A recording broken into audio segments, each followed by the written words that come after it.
am getting started on my backyard composting project, so I wanted to show you what I'm getting ready to do. My goal is to spend as little money as possible, at least on this experiment. So I asked a friend if they had any of these empty containers from cat litter, and sure enough they did, so they were able to give me 2 of them. So what I'm going to do is I'm going to drill some holes around the top to let some air in, and then across the bottom. All right, here we go.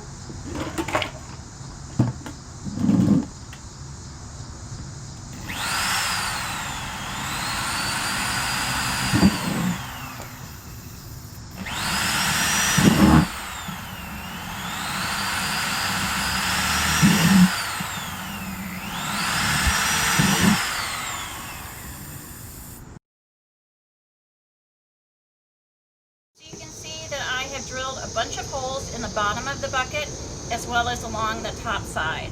So that's going to allow for air to go. The holes on the top are going to allow for air to get in. The holes on the bottom are going to allow for drainage. Now we're going to fill it with different layers of material.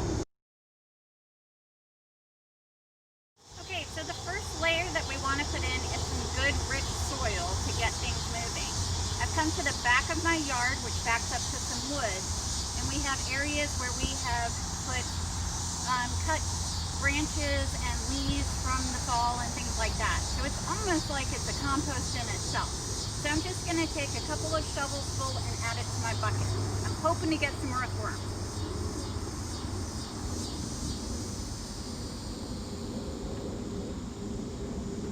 Oh yeah, there's one.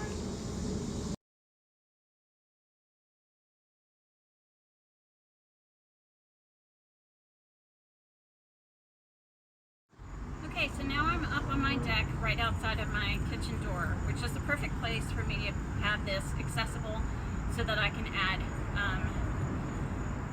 kitchen scraps, food scraps to it on a regular basis. So I've made myself a little list here to talk about the difference between green waste and brown waste.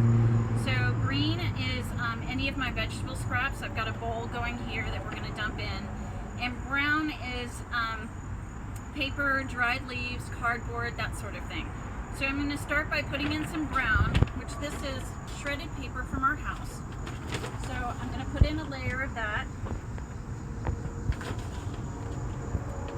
And then I'm going to add in some of the food scraps.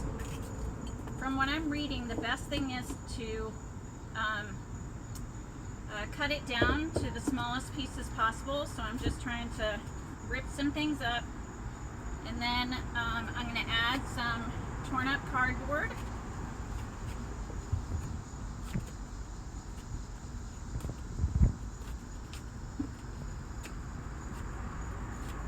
Okay. And then some more of the shredded paper.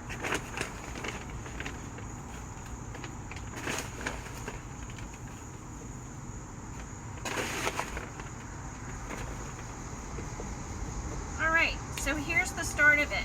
We've gotten a lot of rain recently, so I'm not worried about adding water specifically today. But I'm going to watch it daily over the next week to see if I need to add any. Now I'm going to stack the one that has the holes in it into the other one, put the lid on tightly,